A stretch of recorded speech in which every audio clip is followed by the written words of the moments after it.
پاکستان کے مستقبل کے بارے میں کہہ رہے ہیں غزوہ ہند کا بھی کوئی تذکرہ ملتا ہے. دیکھیں غزوہ ہند کے بارے میں حدیث ہے کہ نبی صلی اللہ علیہ وسلم نے فرمایا عصابتان من امتی احرزہم اللہ من النار، میری امت کے دو گروہ ایسے ہیں جن کو اللہ جہنم کی آگ سے بچائے گا.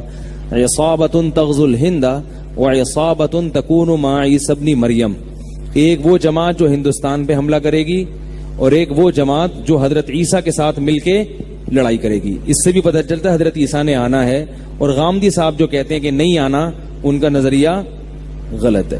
ٹھیک ہے. اب جو ہندوستان کا جس کا حدیث میں تذکرہ آتا ہے وہ اس میں پاکستان بھی داخل ہے، کیونکہ نبی صلی اللہ علیہ وسلم کے دور میں جو ہندوستان تھا وہ کیا تھا؟ پاکستان بھی.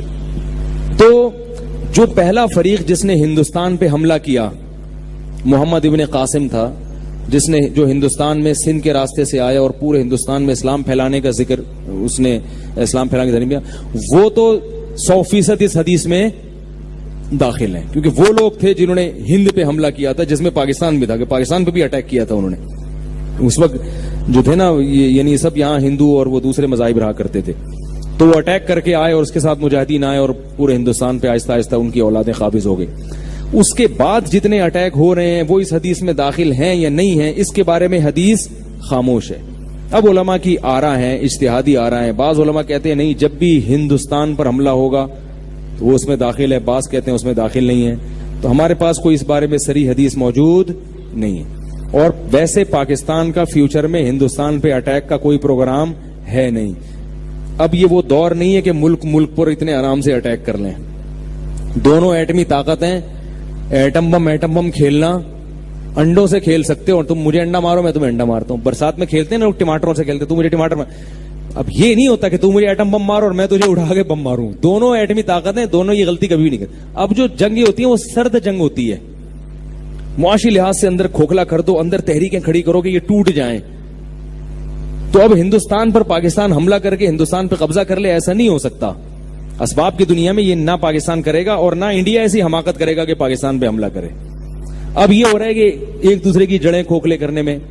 اگر انڈیا میں عقل ہوئی تو وہ پاکستان سے بنا کے رکھے گا کہ دوستی کر لو ان سے، جھک جاؤ ان کے سامنے.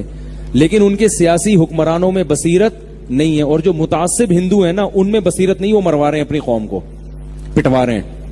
وہ عام ہندوؤں کا بھی جنازہ نکال رہے ہیں اور مسلمانوں کو بھی مروانے کی کوشش کر رہے ہیں، پورا ہندوستان کو. تو اب پاکستان اور ہندوستان کی جو جنگ ہوگی اگر ہوئی تو اس پر ہوگی کہ کون کس ملک کو توڑنے میں کامیاب. پاکستان تو انشاءاللہ اب ٹوٹنے کی، کیونکہ جتنی بڑی بڑی کوششیں ہونی تھی ہو گئی ہیں. آپ کو پتا ہے ایک دفعہ یہ ہمارے جو جنرل، ابھی کیا نام ہے یار، جنرل راحیل جو ہے نا، جب یہ سعودی عرب گیا تو سعودی عرب کے بادشاہ نے کہا یار ہمارے ملک میں اتنے فساد ہو رہے ہیں، یعنی ادھر سے ایک میزائل وہاں سے آ رہا ہے، ایک ادھر سے یوں آ رہا ہے میزائل، اور یہ ہو رہا ہے، آپ پریشان ہیں. تو راحیل شریف نے کہا کہ تم لوگوں نے بھی پریشانی دیکھی نہیں ہے. ایک بم وہاں پھٹ گیا، ایک وہ ہو گیا، یہ تو ہمارے بائیں ہاتھ کا کھیل ہے. ہمارے ہاں جو ہم نے پریشانیاں دیکھی ہیں، ادھر 1000 کلومیٹر پہ انڈیا اتنی بڑی پاور وہ بیٹھا ہوا ہے، ادھر پورے 1000 کلومیٹر پہ امریکہ بیٹھا ہوا ہے افغانستان میں، اور انڈیا کو بھی بٹھایا ہوا اس نے.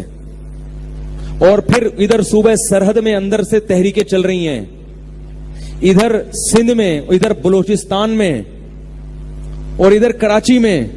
کہہ رہے ہم نے باہر ادھر بھی لڑے 1000 کلومیٹر پہ، ادھر بھی لڑے، ڈرون حملوں کا بھی مقابلہ کیا. اور جو ایجنسیاں غیر ملکی ہمارے بلیک واٹر کے نام سے گھسی ہوئی ہیں، ان کے خلاف آپریشن بھی ایک ہی وقت میں جاری. ملک کے اندر دشمنوں کو بھی ختم، باہر سے دشمنوں کو بھی ختم، اور بلوچستان کی تحریکوں پہ بھی کوشش. یہ ساری جنگیں الحمدللہ ہم کامیابی سے لڑ رہے ہیں، اور ہمارے اعصاب ابھی کمزور. میں پورا بیان نقل نہیں کر رہا ہوں، اس کا جو مفہوم بیان کر رہا ہوں. ہمارے اعصاب کمزور. تم نے تو پتہ ہی نہیں ہے کہ دہشت گردی ہوتی کیا ہے. یہ کہتا ہے ادھر پٹاخہ پھٹ گیا ادھر سے، جیسے ایک آدمی چاروں طرف سے بم گر رہے ہیں اور وہ وہاں سے بھاگ کر آئے اور وہ دوسرا کہے یار ادھر شب برات کا پٹاخہ پھٹ رہا ہے، میں ڈر گیا، مجھے بچا لو. کہے گا بھائی تو پٹاخے سے ڈر رہا ہے. تو عرب لوگوں نے ابھی دیکھا نہیں ہے کہ دہشت گردی، اللہ بچائے سعودی عرب کو ہر قسم کی دہشت گردی سے بچا کے رکھے. تو پاکستان نے بہت سارے محاذوں پہ جنگ لڑی ہے اور الحمدللہ اب کامیابی کی طرف جا رہا ہے. تو اب الحمدللہ کوئی ایسی سازش پاکستان کے خلاف اللہ کی رحمت سے پوری امید ہے مستقبل میں نہیں ہو سکتی جو پاکستان کو توڑ دے. اب نہیں ہو سکتی انشاءاللہ. تو اب جو ہے نا انڈیا پاکستان کا کچھ نہیں بگاڑ سکتا. اور میں نے بتایا آپ کو پاکستان نے اب تمیز سے بات کرنا. آپ نے دیکھا جنرل مشرف کا بھی بیان سنا ہے, ایک انڈیا کے ایک اینکر نے کچھ الٹی سیدھی باتیں کی کہ گوادر بن رہا ہے, پاکستان چائنا کا غلام بن رہا ہے اور یہ ہو رہا ہے. تو وہ کیسا جواب دیا ہے. چند سال پہلے تک پاکستان آرمی کا کوئی ریٹائر آفیسر اس طرح سے انڈیا سے بات نہیں کر رہا تھا, یہ اسٹائل نہیں تھا. اب پاکستان کی ٹون الحمدللہ, بھائی جب آپ محلے کے دادا بنتے ہو تو آپ کی ٹون چینج ہو جاتی ہے. میں نے ایک واقعہ بتایا, ایک آدمی گیا, وہ چاقو نکال کے کسی سے کہہ رہے جیب میں جو کچھ ہے نکال دے. اس نے جیب سے بندوق نکال لی.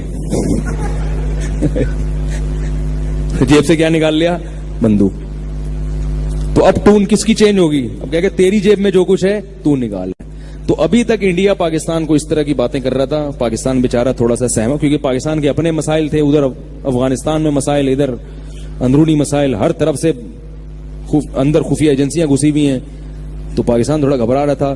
اب الحمدللہ پاکستان کی ٹون, اب پاکستان نے تمیز سے بات کرنا چھوڑ دی ہے. پاکستان کہہ رہے اس سے ہم تمیز سے بات کریں گے جو ہم سے تمیز سے بات کرے گا. وعلیکم السلام اس کو کہیں گے جو ہم کو السلام علیکم کہے گا. یہ الحمدللہ ایک حقائق ہیں. تو بہت ساری نا امیدی کی باتوں میں امید کی باتیں بھی الحمدللہ بہت ساری.